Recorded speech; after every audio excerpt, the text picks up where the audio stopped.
पर चर्चा करते हैं। तीन बेहद खास मेहमान हैं मेरे साथ, पहले उनका परिचय करवाते हैं, उसके बाद आज की चर्चा की शुरुआत करेंगे। राकेश शर्मा जी हमारे साथ, भारतीय जनता पार्टी के प्रवक्ता हैं। राकेश शर्मा जी बहुत स्वागत है आपका। सुरेश रोड जी हमारे साथ, कांग्रेस पार्टी के प्रवक्ता हैं। सुरेश रोड जी आपका स्वागत है। और संदीप चौधरी जी हमारे साथ, राजनीतिक विश्लेषक के तौर पर संदीप चौधरी जी आपका भी स्वागत है। सुरेश जी आपसे ही शुरुआत करूंगा चर्चा की। विषय कांग्रेस का है। 11 साल कांग्रेस के संगठन को लेकर के हम लोग इंतजार कर रहे हैं। राहुल गांधी आए, स्पष्ट संदेश देकर के गए, ऑब्जर्वर अपने काम में लग गए, लेकिन ऑब्जर्वर्स की मीटिंग में ही हम लोग देख रहे हैं कि किस तरह से गुटबाजी और खेमेबंदी दिख रही है। आरोप लगा रहे हैं कि आपने हरवाया। और दूसरा ये कि आपकी पार्टी के ही नेता गोकुल सेतिया एक्स पर पोस्ट कर रहे हैं, जबकि आपने सख्त कहा कि जो आपकी जो भी चीजें हैं वो आप पार्टी प्लेटफॉर्म पर कहें, इस तरह से मीडिया में या सोशल मीडिया पर न लिखें। लेकिन गोकुल सेतिया उसको भी नहीं मान रहे हैं। कैसे कांग्रेस इस गुटबाजी और इन बयानबाजी और इन सारी चीजों से बाहर निकलेगी? रोड साहब, आज भी वही प्रश्न बना हुआ है। देखिए, राहुल गांधी जी आए और हरियाणा प्रदेश में जिलाध्यक्षों की नियुक्ति की जो मुहिम थी वो शुरू हो गई। बड़ी बात ये थी कि मीडिया में और विपक्ष में इस बात को लेकर बड़ी चिंता रहती थी कि कांग्रेस का संगठन नहीं बन रहा। 11 साल हो गए, 3 चुनाव भी लड़ दिए, और हम भी मानते हैं वो बात अपनी जगह, आप लोग सही भी कह रहे हैं। जो सभी उम्मीद छोड़ चुके थे कि कांग्रेस बिना संगठन ही अगला चुनाव भी लड़ेगी, लेकिन राहुल गांधी जी ने आकर ये सुनिश्चित कर दिया कि कांग्रेस पार्टी जिलों से ही कांग्रेस पार्टी को आगे चलाएगी। हमारे यहाँ पर इस तरीके से नहीं है कि जैसे जेपी नड्डा जी चिट के ऊपर चल रहे हैं, पिछले 3 बार शायद टाइम बढ़ा दिया, और बड़ी चिंता है कि पता नहीं आगे प्रधानमंत्री जी चाहते हैं और आरएसएस नहीं चाहता, क्या हो रहा है। लेकिन कांग्रेस पार्टी ने डंके की चोट पे जिलों में यानी नींव की ईंट 75 साल के बाद रखने की भी हिम्मत दिखाई। राहुल गांधी जी ने कहा कि जो कर्मठ, निष्ठावान और समर्पित कार्यकर्ता हैं उनको मौका दिया जाएगा। यानी भारतीय जनता पार्टी के दांत इकट्ठे करने के लिए कांग्रेस पार्टी एक मजबूत टीम जिलाध्यक्षों के नाम से मैदान में उतारने जा रही है। और आपने खुद कहा आयुष जी कि बड़े परिवार में ऐसी छोटी बातें हो जाती हैं, और जब कोई संगठन निर्माण होता है, देखिए चर्चा तो ये होती थी कि कांग्रेस पार्टी तो बिल्कुल ही खत्म हो गई है, और कांग्रेस पार्टी में का जनाधार जो है वो इससे साबित होता है कि कम से कम आप तो कहते थे कि कांग्रेस पार्टी का झंडा उठाने वाला कोई नहीं बचा। यहाँ तो एक दूसरे को छोटा दिखाकर या एक दूसरे के अधिकार अपने हाथ में लेने की कोशिश की जा रही है। इसका मतलब कांग्रेस पार्टी का जो रुतबा था वो आज भी बिना 11 साल संगठन बने भी जोगी तो खड़ा हुआ है। कार्यकर्ताओं का मनोबल कहीं नहीं गिरा। आज भी उनमें वही जज्बा है कांग्रेस पार्टी का जो कभी गांधी और पंडित नेहरू के समय में हुआ करता।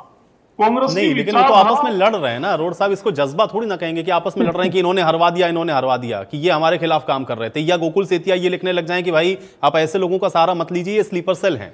तो ये तो मुझे नहीं लगता कि किसी तरह से कोई मोटिवेट करने वाली बात है, और ये राहुल गांधी के उस स्पष्ट संदेश का उल्लंघन भी है। क्योंकि पिछली चर्चा में भी रोड साहब आपने ये बात कही कि राहुल गांधी स्पष्ट कह गए कि भाई जो बात आपको कहनी है आप पार्टी प्लेटफॉर्म पर कहिए ना, जो पार्टी के अंदर की बातें आप उसको इस तरह से कहते हैं उस पर बहुत सारी बयानबाजियां होती है, लेकिन वो मान नहीं रहे ना। मैं इसीलिए पूछ रहा हूं फिर ये संदेश कहां गया? जी बिल्कुल, मैं अभी सेतिया जी जो हमारे बैठ नहीं, मैं सेतिया जी की बात पे नहीं कह रहा था। मैं दूसरी जो आपने 2-3 घटनाएं और भी बताई थी, जो सेतिया जी ने कहा, देखिए आपकी बात से मैं सहमत हूँ।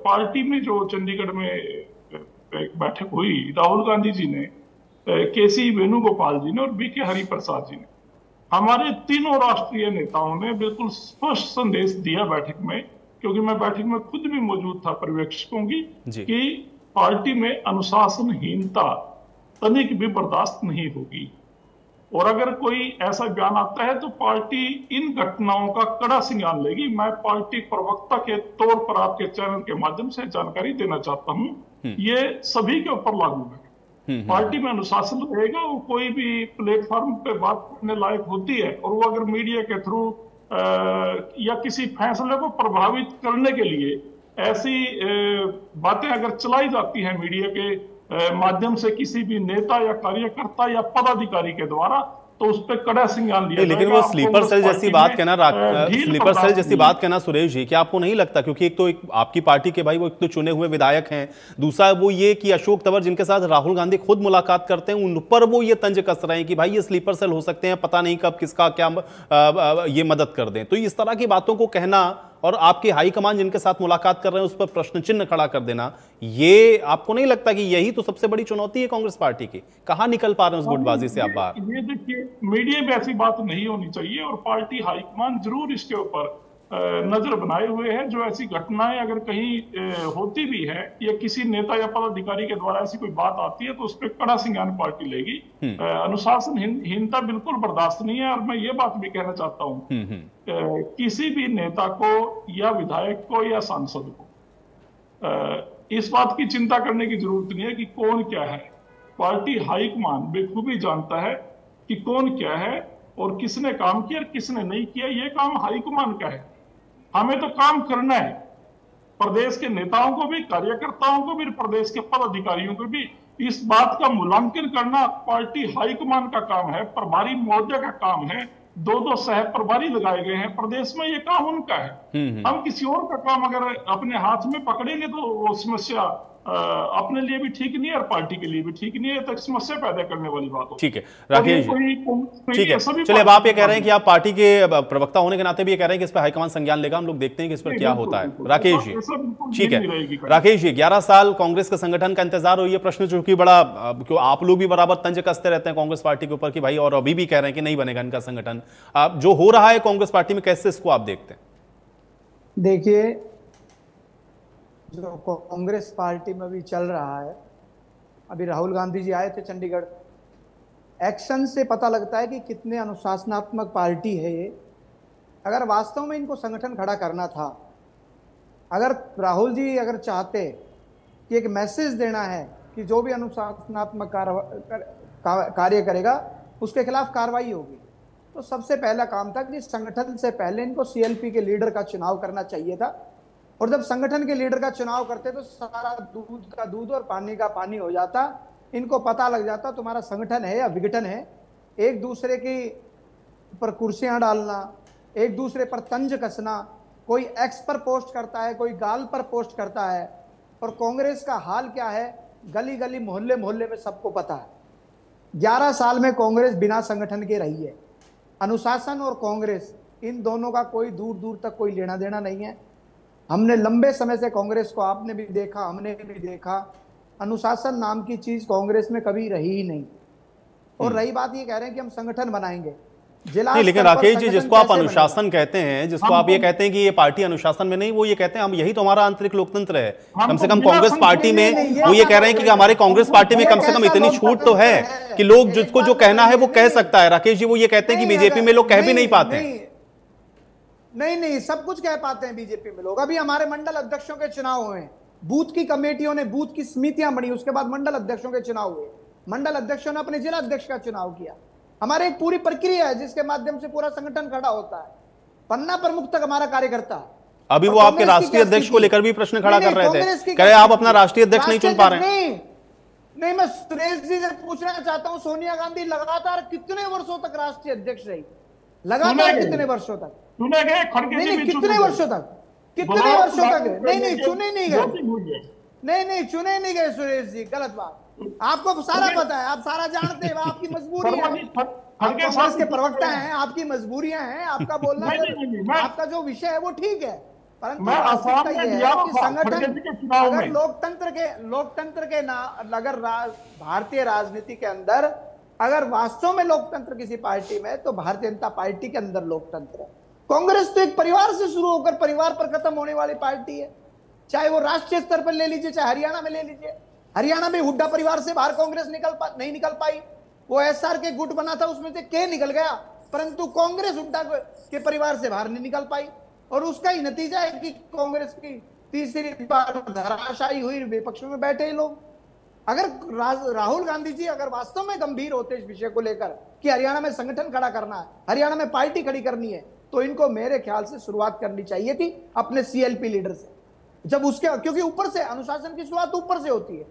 आप जिले में शुरुआत करना चाहते हैं, आप करते सीएलपी लीडर की घोषणा, उसके बाद कोई अनुशासनात्मक कार्यकर्ता उसके खिलाफ कार्रवाई करते, उसके खिलाफ कार्रवाई करते, जिले में मैसेज जाता। अगर सुरेश जी ये काम हुआ होता ना, तो आज आपके नहीं, लेकिन राकेश जी भाई, ये तो पार्टी इनकी अपनी निर्धारित करेगी ना कि भाई उनको नीचे से ऊपर शुरू करना है या ऊपर से नीचे उनको बनाना है। वो आपकी बात ठीक है, वो पार्टी अपना देखेगी कि उसको किस तरह से करना है।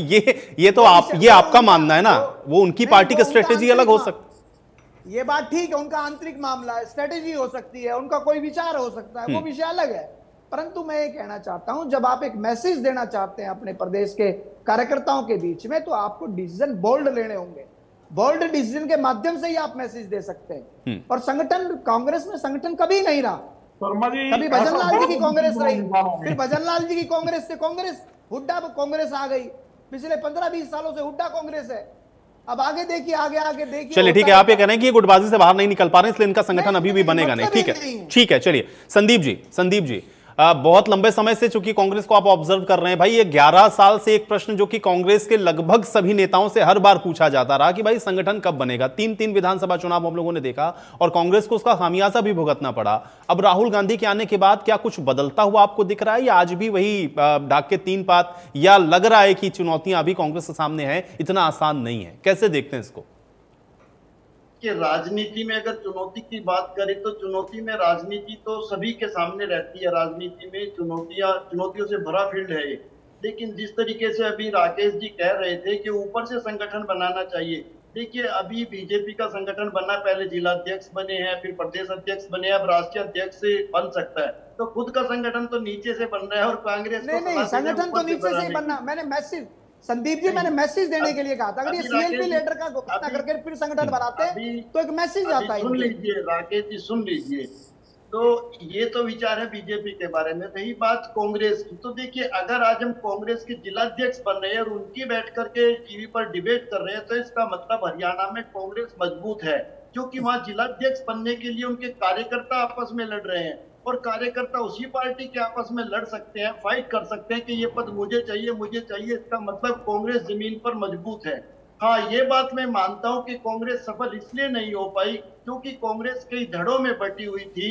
उनमें चाहे बिश्नोई साहब का धड़ा लगा लीजिए, चाहे आप किरण चौधरी का धड़ा लगा लीजिए या और लोगों का, लेकिन अब कुछ धड़े तो ऑटोमेटिक बीजेपी में चले गए, तो कांग्रेस की कुछ समस्याएं तो ऐसे खत्म हो गई है। अब जो 1-2 धड़े बचे हैं उनको अगर राहुल गांधी ने मैनेज कर दिया और ठीक से संगठन खड़ा कर दिया, तो मैं मानता हूं काफी मजबूत स्थिति में हरियाणा के अंदर कांग्रेस खड़ी हो जाएगी। रही बात आपसी फ्लैग पुलिंग की या टूटने की या नाराजगियों की, तो देखिए कल्याण सिंह जी बहुत जबरदस्त मुख्यमंत्री हुए बीजेपी के उत्तर प्रदेश में, लेकिन नेताओं की आपसी फूट की वजह से उन्होंने अपनी अलग पार्टी भी बनाई। बाद में वो मुलायम सिंह की पार्टी भी उन्हें ज्वाइन की, उसके बाद फिर बीजेपी में आए और वो गवर्नर भी बने। तो ये राजनेताओं के साथ चलता रहता है, नाराज होना, अपनी पार्टी नहीं, ठीक है। लेकिन अब कल्याण सिंह का एग्जांपल देकर के संदीप जी, आप जिस ओर इशारा कर रहे हैं, कि कल्याण सिंह जैसा, अगर आप ये कह रहे हैं कि उस लेवल में या उस व्यक्तित्व में आप कह रहे हैं, तो भूपेंद्र हुड्डा को हम लोग उस परिप्रेक्ष्य में रख लेते हैं। भूपेंद्र हुड्डा को हटा करके या भूपेंद्र हुड्डा को साइडलाइन करके आपको लगता है कि कुछ हरियाणा कांग्रेस के अंदर उस स्थिति में अभी कम से कम हाईकमान है कि कोई निर्णय कर सकता है? और अगर इतना आसान होता तो मुझे लगता है अभी तक हो गया होता। संदीप जी, देखिए बहुत महत्वपूर्ण सवाल आपने कहा। भूपेंद्र हुड्डा ने कोई इसमें सोचने वाली बात नहीं है, बहुत मजबूत नेता है, लेकिन राष्ट्रीय नेतृत्व को यह भी ध्यान रखना पड़ेगा कि अगर आप मजबूत नेता ही पैदा करेंगे, देखिए आपने पंजाब के अंदर कैप्टन अमरिंदर सिंह को बहुत मजबूत बनाया, मुख्यमंत्री बनाया, लेकिन जिस दिन बात आई वो पार्टी छोड़कर आपके चले गए। इसी तरीके से विजय बहुगुणा उत्तराखंड में आपने मुख्यमंत्री बनाए और जिस दिन उनके ऊपर प्रेशर बनाने की बात आई या पावर ट्रांसफर करने की बात आई या जिम्मेदारी दूसरों को देने की बात आई, तो वो पार्टी छोड़ के चले गए। ये डिसीजन पार्टी को लेना पड़ेगा और पार्टी को हर बड़े से बड़े नेता को ये दिखाना पड़ेगा कि तुम पार्टी से बड़े नहीं हो। डिसीजन पार्टी लेगी, डिसीजन हाईकमान लेगा, डिसीजन संगठन लेगा। तो ये चीजें अगर पहले से कांग्रेस करती तो आज शायद ये स्थिति ना होती और ये दिन ना देखने पड़ते। सुरेश अरोड़ा जी, चुनौती तो है, और अगर बड़ा डिसीजन या एक सख्त संदेश नहीं जाएगा उन खेमे बंदियों में या उन गुटबंदियों में जो गुटबाजी करते हैं, तो फिर ये आसान नहीं होगा संगठन बनाना भी, और बना भी लेंगे तो फिर वो एग्जीक्यूट उस तरीके से ग्राउंड पर नहीं हो पाएगा। सुरेश अरोड़ा जी। जी देखिए, हमारे जब जिलाध्यक्ष मैदान में आएंगे और 1 महीने बाद, जैसे राहुल गांधी जी कह के गए, आपके चैनल के माध्यम से मैं दोबारा रिपीट करता हूँ ये बात, 1 माह के बाद जिलाध्यक्ष और मजबूत और निष्ठावान और समर्पित जिलाध्यक्ष सामने आएंगे, उससे ना तो कहीं भी उसके बाद संगठन बनने के बाद यानी जिलाध्यक्ष बनने के बाद कहीं गुटबाजी नजर नहीं आएगी, क्योंकि वो पार्टी के जिलाध्यक्ष होंगे। अभी जैसे कई बार चर्चा हो जाती है कि एक नेता ने किसी जिले में बैठक की, दूसरे नेता के कुछ समर्थक उसमें शामिल नहीं हुए, क्योंकि इसके कारण राकेश शर्मा जी हमारा जिलाध्यक्ष न होना भी है। जब हमारा जिलाध्यक्ष होगा तो सारे कार्यकर्ता, चाहे वो किसी भी नेता का समर्थक क्यों ना, उस बैठक में शामिल होंगे। जो गुटबाजी की बात है वो जड़ से खत्म हो जाएगी, और इसीलिए हमने प्राथमिकता जिलाध्यक्षों को दी। विधायक दल नेता तो हमारा कुछ महीने से नहीं है, और संगठन हमारा बतौर भारतीय जनता पार्टी 11 साल से नहीं है, तो हम प्राथमिकता 11 साल वालों को देंगे ना, जो हमारा खाली पद पड़े हुए हैं। विधायक दल नेता एक अलग पद है, ठीक है, वो भी प्रदेश नहीं, लेकिन रोड साहब अगर इसको मैं इस तरह से भी देखूं, क्योंकि मुझे याद है चुनाव के ठीक बाद एक तो भूपेंद्र हुड्डा ने खुद ही बता दिया था कि कितने विधायक उनके साथ हैं, वो शक्ति प्रदर्शन दिल्ली में हो गया था। उसके बाद मीटिंग्स हुई कि सीएलपी का जो फैसला है वो आप लोग करेंगे, और सारे विधायकों से 1-to-1 चर्चा हुई, यानी कि विधायकों ने भी जो अपना पक्ष था वो रख दिया। इसका मतलब हाईकमान संतुष्ट नहीं है इस बात से जो फैसला यहां से गया विधायकों की ओर से सीएलपी को लेकर के, और इसलिए सीएलपी आप नहीं बना रहे हैं, इसलिए आप नीचे से शुरू कर रहे हैं कि पहले हम संगठन खड़ा कर लेंगे फिर हम बताएंगे कि सीएलपी कौन होगा। आयुष जी, आपने बिल्कुल ठीक कहा। इस विषय में सारी प्रक्रिया हाईकमान के भेजे गए ऑब्जर्वर ने पूरी कर ली है, लेकिन प्राथमिकता की जो बात है ना, पार्टी ने यह सोचा है कि पहले हम जिलाध्यक्षों से शुरू करें।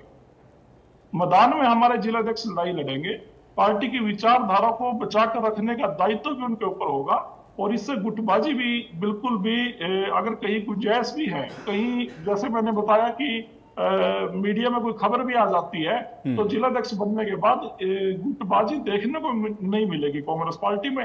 और विधायक तो हमारे चुने हुए विधायक हैं 37, तो उन्होंने अपनी राय दे रखी है। पार्टी किसी भी समय नेता विधायक दल का फैसला कर सकते हैं, तो वो भी दूर नहीं है। ठीक है राकेश जी भाई, ये कहना है रोड साहब का कि भाई थोड़ा इंतजार अभी कर लीजिए, अब 7-8 महीने अगर आपने कर लिया है तो अब 1 महीने और देख लीजिए, यहाँ संगठन बनेगा, फिर सीएलपी भी हम बना देंगे। ये इसकी क्या चिंता है कि पहले हम सीएलपी बनाएं, उसके बाद हमको एक संदेश क्या संदेश तो जो हाईकमान को देना हो तो दे दिया कि भाई गुटबाजी नहीं चलेगी।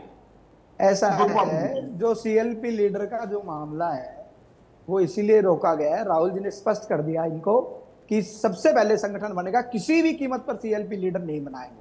उनको पता है जिस दिन आपने सीएलपी लीडर बनाया उसी दिन आपकी बची कुची कांग्रेस भी और विघटित हो जाएगी, क्योंकि जैसे अभी संदीप जी भी कह रहे थे कि हुड्डा साहब को इग्नोर करना इतना आसान नहीं है इनके लिए, और उनके बिना ये संगठन की कल्पना भी नहीं कर सकते, और उन्हीं को बनाते हैं। तो जो एसआर के गुट में मैंने कहा कि 1 के पहले ही निकल गया, 2 एस और आर बचे हैं, उसके बाद क्या परिस्थितियां होंगी, क्या स्थितियां होंगी, उन सब चीजों से डरी हुई कांग्रेस है, और इसलिए वो चाहते हैं कि किसी तरह संगठन का बना बुनकर उसके बाद कर लेंगे, फिर कुछ होगा तो वो देखा जाएगा। परंतु मैं एक बात कहता हूं कि नहीं, मैं तो एक बात कहता हूं कि ये बनाइए संगठन, अच्छी बात है, बनाइए। 11 साल में नहीं बना, अब बनाइए। हो सकता है कि आप संगठन बनाने में कामयाब हो जाएं, अच्छी बात है, आप बनाइए, कीजिए। परंतु देखिए, जो विचार होता है, जो संस्कार होता है पार्टी का, जो पार्टी का जो सिस्टम होता है, वो कभी से कांग्रेस का कल्चर रहा है। उसके कल्चर में अनुशासन नहीं है, उसके कल्चर में यही हम तो लंबे समय से देख रहे हैं। जब इनका कभी 11 साल पहले संगठन होता तब भी यही हालत थे, तभी इनकी कुर्सियां चलती थी, नीचे से मंच पे कुर्सियां फेंकी जाती थी, पूरा वो बना करके।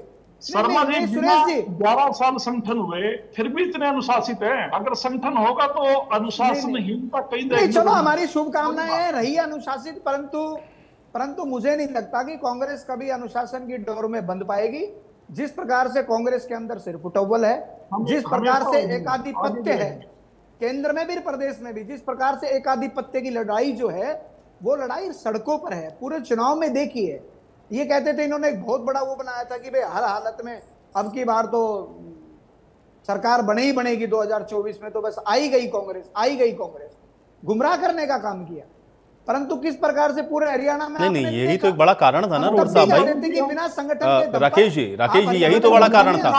ये सारे नेताओं ने कांग्रेस के कहा, भाई जितने सीनियर लीडर्स थे सबने ये कहा कि संगठन होता तो भारतीय जनता पार्टी बिल्कुल भी नहीं आने वाली थी। बिना संगठन के भी वो आश्वस्त थे कि चलिए ठीक है, क्योंकि लोकसभा चुनाव उन्होंने लड़ा था और लोकसभा में 10 से आप 5 पर आ गए थे उसी बिना संगठन के। आज हम 2025 में हैं, मैं 4 साल पहले बता रहा हूं आपको कि ये संगठन भी बना लें और ये गलतफहमी भी हरियाणा की जनता इनकी दूर कर देगी कि हमारा संगठन होता तो हम 24 में आ जाते। आप संगठन बना लीजिए और खूब सुदृढ़ संगठन बनाइए। उसके बाद 2029 में देखिए, हरियाणा की जनता 2029 में भी आपको विपक्ष में ही बैठाएगी। जनता हरियाणा की जनता ने देखा है, और कारण है, हरियाणा की जनता ने देखा है, 19 में भी बिठाया, 10 वर्षों में देखा है हरियाणा की जनता चाहती थी 24 में भी बिठाया। जनता की गलती नहीं है, जनता तो कूद मार मार के रो रही है कि एक जन विरोधी भारतीय जनता पार्टी की सरकार। नहीं, कोई जन विरोधी पार्टी नहीं। अगर जन विरोधी पार्टी होती तो लगातार तीसरी बार सरकार नहीं बनती। जनता है, हरियाणा की सरकार तीसरी बार नहीं बनती भारतीय जनता पार्टी की सरकार। और सर्वज एक निश्चित तौर पर आपके झगड़े जो रोड पर होते हैं, ये झगड़े कभी खत्म नहीं होंगे, क्योंकि आपका जो स्वभाव है कांग्रेस का, जो कल्चर है, स्वभाव, खासकर से जो आपके नेताओं का जो स्वभाव है प्रदेश में, वो स्वभाव के कारण से आपकी कांग्रेस इतनी टूटी फूटी और विघटित हुई कांग्रेस है। संगठित जनता समझती है, जनता सारी चीज समझती है कि जिस दिन आपके पावर को डाइल्यूट करने का, डाइवर्ट करने का, पावर एक दूसरे को सप्लेट करने का समय आएगा, उस समय फिर आपकी जूतम पैजार होगी। जनता विश्वास नहीं करती हरियाणा को। राकेश जी एक मिनट, एक सही बात है, अगर जनता, हरियाणा की जनता भारतीय जनता पार्टी के पक्ष में मतदान करके जनमत देती तो मनोहर लाल खट्टर मुख्यमंत्री बनते, नायब सिंह सैनी नहीं बनते। नहीं, वो पार्टी का फैसला था, कार्यकर्ता नहीं। यही भारतीय जनता पार्टी की खूबसूरती है। नहीं ठीक है, लेकिन उधर मनोहर लाल हो या नायब सिंह सैनी हो, इधर तो भूपेंद्र हुड्डा का चेहरा था ना, लेकिन जनता उसके साथ भी तो गई नहीं ना। रोड साहब वो तो भूपेंद्र हुड्डा का तो एकमात्र चेहरा था ही इधर, लेकिन जनता उधर भी तो नहीं गई ना। दिक्कत तो यही आ गई। संदीप जी अवसर देती है कार्यकर्ताओं को। ठीक है संदीप जी ये ठीक है राकेश जी एक मिनट। संदीप जी, ये एक नेता के इर्द गिर्द जब पार्टी पूरी हो जाती है, और खासतौर से राज्यों के परिप्रेक्ष्य में मैं ये बात कह रहा हूं, और हरियाणा में खासतौर से कांग्रेस को देखें तो एक नेता और उसके इर्द गिर्द देखते हैं। अभी भूपेंद्र हुड्डा, अभी ये आरोप भी लगता है कि भाई जो पार्टी छोड़ के चले गए वो तो खुद ही ये बात कहते हैं कि वो बापू बेटे की पार्टी है। ये बहुत बड़ा बयान है, ये बहुत बड़ा स्टेटमेंट है। क्या इस छवि से निकाल पाएंगे राहुल गांधी, आपको लग रहा है, या उस तरह की कोई कवायद या कुछ चीजें ग्राउंड पर आपको दिख रही हो? संदीप जी देखिए, बिल्कुल राहुल गांधी को ये लगता है कि हमें एक व्यक्ति के हाथ में पार्टी को नहीं रखना है, पार्टी को हमें अपने हाथ में रखना है, और संगठन राष्ट्रीय नेतृत्व बनाएगा, जो प्रभारी होंगे उनके हिसाब से चलना पड़ेगा, तभी कांग्रेस पार्टी सरवाइव कर पाएगी। और कांग्रेस पार्टी को राहुल गांधी ये भी देख चुके हैं कि कांग्रेस पार्टी आज भी हरियाणा के अंदर मजबूत स्थिति में खड़ी है, जबकि उन्होंने राव इंद्रजीत सिंह जैसे बड़े नेता को एक तरीके से खो दिया, वो बीजेपी में चले गए, तब भी कांग्रेस पार्टी खड़ी है। जब किरण चौधरी और उनकी बेटी छोड़ करके चली गई तब भी कांग्रेस पार्टी खड़ी है। अशोक तंवर छोड़ के चले गए थे तब भी कांग्रेस पार्टी खड़ी थी। तो इस तरीके से कई बड़े नेता गए, तो अगर वो वफादार होंगे पार्टी के प्रति, चूंकि पार्टी ने हुड्डा साहब को बहुत कुछ दिया, उनके बेटे को राज्यसभा से सांसद भी बनाया, लोकसभा का भी टिकट दिया, वो जीतकर भी आए, तो अब ये फैसला हुड्डा साहब को करना है कि वो पार्टी के प्रति वफादार रहेंगे, पार्टी को मजबूत करेंगे, या वो उनकी राह अलग होगी। अगर वो अलग राह अपनाते हैं तब भी कांग्रेस पार्टी के लिए ठीक है, क्योंकि कांग्रेस पार्टी ऐसे हाथों से निकल के आ जाएगी जो पार्टी पर कब्जा करना चाहते हैं, जिनकी वजह से पार्टी सडनली टूट सकती है। रोड साहब, ये इतना आसान होगा? और अगर सीधा ही मैं सवाल ये पूछ लूं कि भाई भूपेंद्र हुड्डा और जिनके ऊपर ये आरोप बार बार लगते रहते हैं कि भाई ये जो गुटबाजी और खेमेबंदी है वो यही तो है कि भाई भूपेंद्र हुड्डा सब कुछ चलाते हैं पार्टी में, या जो होता है वो सब उन्हीं के हिसाब से होता है, तो ये कैसे हो पाएगा अगर सारे लोग इसी बात को कह रहे हैं? गुटबंदी खेमेबंदी में ही सबसे बड़ा प्रश्न यही है। रोड साहब नहीं, देखिए, चौधरी भूपेंद्र सिंह जी हुड्डा कांग्रेस पार्टी के वरिष्ठ नेता हैं, और उन्होंने प्रदेश को चाहे किसानों के हित के काम हो या लॉ एंड ऑर्डर मेंटेन करना हो, जो उनकी देन है उसको कोई इग्नोर नहीं कर सकता। और ये तो मैं दाद देता हूं, सोनिया गांधी जी और मोदी जी की विचारधारा देखिए आप। कांग्रेस पार्टी सत्ता में आती है 2005 में, और एक स्वतंत्रता सेनानी परिवार के संविधान सभा के सदस्य के बेटे चौधरी भूपेंद्र सिंह हुड्डा को सोनिया गांधी जी मुख्यमंत्री बनाती है, और जब मैंडेट भजनलाल जी के नाम पे लेती है, मोदी जी की पार्टी सत्ता में आती है, ये बात बोलते हैं सुरेश जी, ये भी बताना चाहिए ना। चलिए तो राकेश जी अपने समय में, अभी रोड साहब की बात आ जाए फिर मैं आपके ही पास आ रहा हूं। मनोहर लाल खट्टर का प्रदेश के विकास में कोई जानता ही नहीं था, क्या योगदान है बताइए? पूरा योगदान हरियाणा को है। वो कांग्रेस पार्टी है जो स्वतंत्रता सेनानी के बेटे को बनाती है, एक तरफ मनोहर लाल खट्टर को बनाते हैं नरेंद्र मोदी जी, यही अंतर है। ये एक डिबेट का सार यही आज कि ये अंतर है। नहीं, लेकिन रोड साहब भाई, ये तो जनता तय करती ना, जनता तय करेगी, विधायक दल का नेता तय करेगा। या तो आप ये कह रहे हैं कि भाई सोनिया गांधी या राहुल गांधी तय कर देते हैं, तब तो बता देना चाहिए राहुल गांधी को नेता प्रतिपक्ष कौन है, फिर ये कवायद क्यों? अभी तो आप लोकतंत्र की बात कह रहे थे पार्टी के अंदर, और अभी आप बता रहे हैं कि सोनिया गांधी ने बना दिया। मैंने वही तो लोकतंत्र की बात कही। मैं ये भी बता रहा हूँ, करनाल में जब मनोहर लाल खट्टर जी आए थे ना, करनाल के भारतीय जनता पार्टी के लोग, उसमें काफी लोग हम भी जानते हैं जिनको, क्यों करनाल के साथ ही जुड़े हुए हम लोग भी, तो खट्टर साहब का विरोध करने के लिए सड़कों पे निकल गए थे। उनको चुन चुन के खट्टर साहब ने फिर दूसरे जिलों में चुनाव लड़वाया कहीं पर। उन्होंने देखा कि ये मेरा विरोधी था और उसको भेज दिया पुंडरी से चुनाव लड़तू जाके। एक वेदपाल जी थे वहां, रोड समाज से आते थे, तो खट्टर साहब ने चुन चुन के अलग अलग किया उनको, क्योंकि उनको पता था कि ये तेरा विरोध करने वाले। जिसको भारतीय जनता, मेरा कहने का ये मतलब आयुष जी, जिस नेता को, मनोहर लाल खट्टर को भारतीय जनता पार्टी के कार्यकर्ताओं ने मंजूर नहीं किया, स्वीकार नहीं किया, पूरे हरियाणा ने स्वीकार किया, उनको लगातार दूसरी बार मोदी जी के बाल सखाते हुए, एक अपने बाल सखा अपने नहीं, अगर भाई अगर लोग स्वीकार नहीं करते तो दो बार कैसे भाई बन जाते हैं? सोनिया गांधी जी है जो स्वतंत्रता सेनानी के बेटे को सुनाती है, ये विचारधारा है उनका। ठीक है राकेश जी, ये विचार राकेश जी ठीक है, 1 मिनट में जवाब दे। संदीप चौधरी ने बड़ी खूबसूरत बात कही है कि भाई हुड्डा परिवार, मेरे को लगता है संदीप चौधरी जी की बात को सुनकर तो ये लग रहा है कि ये कांग्रेस का संगठन बनाने की कवायद नहीं है, ये वास्तव में हुड्डा जी के परिवार से कांग्रेस को बाहर खींचकर लाने की कवायद है। ये संदीप जी की बातों से तो ये लगता है कि ये जो केंद्र का नेतृत्व है वो हुड्डा परिवार से कांग्रेस को खींचकर बाहर लाना चाहता है। संगठन बनाने की कवायद नहीं है, संगठन बनाने की कवायद नहीं लग रही है। और जो इन्होंने बताया कि हुड्डा साहब को सोनिया जी ने मुख्यमंत्री बनाया, इन्होंने ये बताना भूल गए कि वो मैंडेट किसके नाम पर। शर्मा जी, मैं दोबारा बता रहा हूँ, राहुल गांधी जी बैठक में, उनकी बैठक में चौधरी भूपेंद्र सिंह हुड्डा, कुमारी सैलजा, रणदीप सुरजेवाला, दूसरी तरफ ये कहते हैं कि सोनिया गांधी ने हुड्डा जी को मुख्यमंत्री बनाया। सुरेश जी सुनिए, आपने एक तरफ तो ये कहते हैं कि हमारे यहाँ लोकतंत्र है, और दूसरी तरफ कहते हैं कि हुड्डा साहब को मुख्यमंत्री सोनिया जी ने बनाया। अरे भाई, मुख्यमंत्री का चुनाव तो विधायक दल का नेता चुना जाता है, पहले विधायक चुनते हैं उनको। तो आप दोनों बात कैसे, मतलब दोनों विरोधाभास की बातें कर रहे हो आप? नहीं, विरोधाभास दोनों बातों में विरोधाभास है ना। और सुरेश जी, वास्तविकता भी यही है कि आज जो कांग्रेस छटपटा रही है वो संगठन बनाने के लिए नहीं छटपटा रही, वो हुड्डा परिवार से कांग्रेस को बाहर निकालना चाहती है कि कांग्रेस और हुड्डा परिवार को अलग अलग कर करके दोबारा से नई कांग्रेस का निर्माण किया जाए।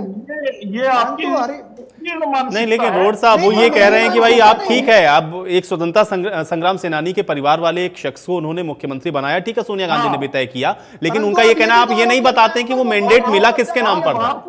वो मैंडेट मिला किसके नाम पर था, वो ये पूछ रहे हैं। वो ये कह रहे हैं कि वो मैंडेट किसके नाम पे मिला था। भूपेंद्र हुड्डा के नाम पे मैंडेट नहीं था ना, वो चौधरी भजनलाल जी के नाम पर मैंडेट था वो। रोड साहब देखिए, पार्टी हाईकमान ने ऑब्जर्वरों के माध्यम से विधायक नायब सिंह सैनी जी को चुनाव से पहले मुख्यमंत्री बनाया, और नायब सिंह सैनी जी को चुनाव फेस बना करके भारतीय जनता पार्टी ने चुनाव लड़ा, और ऐसे नेता को बनाया जिसने 2005 में चौधरी भजनलाल जी को फेस बना करके प्रदेश में एक राजनेता था, उस व्यक्ति को बनाया। ये थोड़ी है कि मनोहर लाल खट्टर ने एमसी तक चौधरी भजनलाल जी को फेस बना करके और मुख्यमंत्री हुड्डा जी को बना दिया। जनता को ठगने का काम किया आपने, हरियाणा की जनता को। हरियाणा की जनता ने चौधरी भजनलाल जी को वोट दिया, आपने हुड्डा जी को ठाकर बना दिया।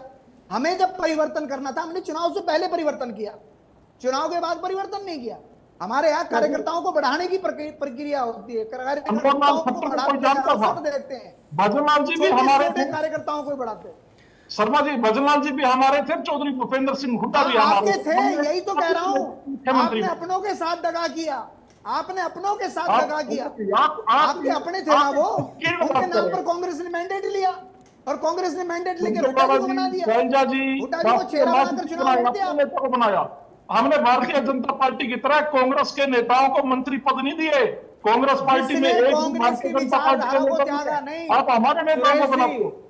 जो अगर कल को आप कांग्रेस की विचारधारा को त्याग कर भाजपा में आएंगे तो आपको भी सम्मान मिलेगा।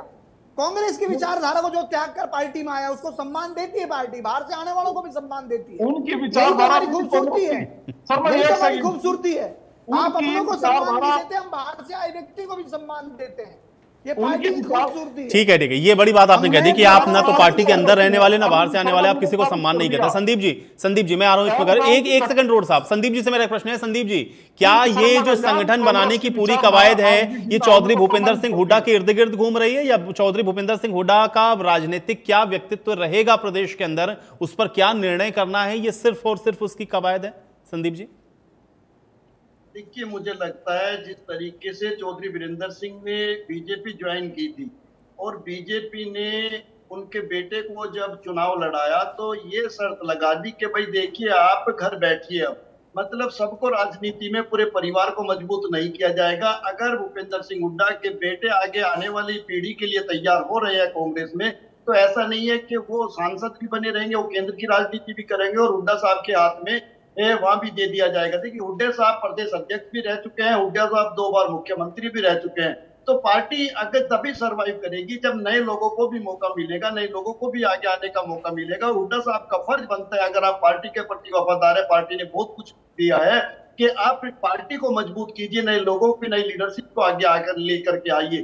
सही बात है, पार्टी चाहे कोई सी भी हो। मैं आपको याद दिलाना चाहता हूँ, मानेसर का मेयर का चुनाव था, बीजेपी ने, राव नरबीर ने और खट्टर साहब ने जिस व्यक्ति को चुनाव में उतारा, मैदान में उतारा कैंडिडेट बना करके, वो चुनाव हार गया और राव इंद्रजीत ने अपना अलग कैंडिडेट उतारा, राव इंद्रजीत सिंह का कैंडिडेट जीत गया। राव नरबीर ने कहा कि हम इसे बीजेपी ज्वाइन नहीं करने देंगे। तो इस तरीके की जो ये लैग पुलिंग है या आपसी झगड़ा है नेताओं का, सभी पार्टियों में देखने को मिलता है। कांग्रेस भी इससे बची हुई नहीं है, लेकिन हाँ, कांग्रेस की जो ये पहल है, जिस तरीके से मध्य प्रदेश ये गए, जिस तरीके से गुजरात ये गए, जिस तरीके से हरियाणा में ये गए, जब राहुल गांधी किसी चीज में इन्वॉल्व हो जाता है तो नीचे की जो लीडरशिप है उसको पता चल जाता है कि इनकी नजरों में सारे खेल चल रहे हैं। आप हरियाणा की राजनीति में छोटे नेताओं को पदों के लिए लड़ते हुए देख सकते हैं जो जिला स्तर के हैं, लेकिन आज की तारीख में मुझे पता है जो बड़े स्तर के नेता है, चाहे कुमारी शैलजा हो, चाहे सुरजेवाला हो, चाहे भूपेंद्र सिंह हुड्डा हो, इन तीनों को आप लड़ते हुए नहीं देखेंगे, क्योंकि सारी चीजें जो मॉनिटर है वो ऊपर से हो रही है। नहीं, लेकिन संदीप जी, इस पे मेरा काउंटर ये है कि भाई इसके पहले भी तो राहुल गांधी ने कई बार ये संदेश दिया और कई बार एक मंच पर एक साथ लेकर के भी राहुल गांधी आए। राहुल गांधी जब आए, रैली करी, या जब भी वो मंच पर थे, वो सारे नेताओं को लेकर के एक साथ आए, लेकिन उसके बावजूद वो दूरियां कम नहीं हुई ना। तो इस बार भी जो बात वो कह रहे हैं या जो संदेश दे रहे हैं वो ग्राउंड पर कैसे होगा ना, प्रश्न तो ये है। देखिए, बहुत अच्छी बात आपने कही। वो सभी पार्टियों में ऐसा टॉप लीडरशिप एक अच्छा मैसेज देने की कोशिश करती है, अनुशासित करने की कोशिश करती है, लेकिन आप देखिए किस तरीके से धाकड़ साहब की वीडियो वायरल होती है, किस तरीके से 130 वीडियो उत्तर प्रदेश से वायरल होती है। बीजेपी अपने नेताओं को कहती है कि भाई हमें अनुशासन में रहना है, बहन बेटियों की इज्जत करनी है, लेकिन चारों तरफ से बलात्कारों की वीडियो आ रही है। टॉप लीडरशिप कभी नहीं चाहती, किसी पार्टी की नहीं चाहती, उनके नेता की भी वीडियो आई थी संदीप जी, ये चीजें हमें देखनी पड़ेगी।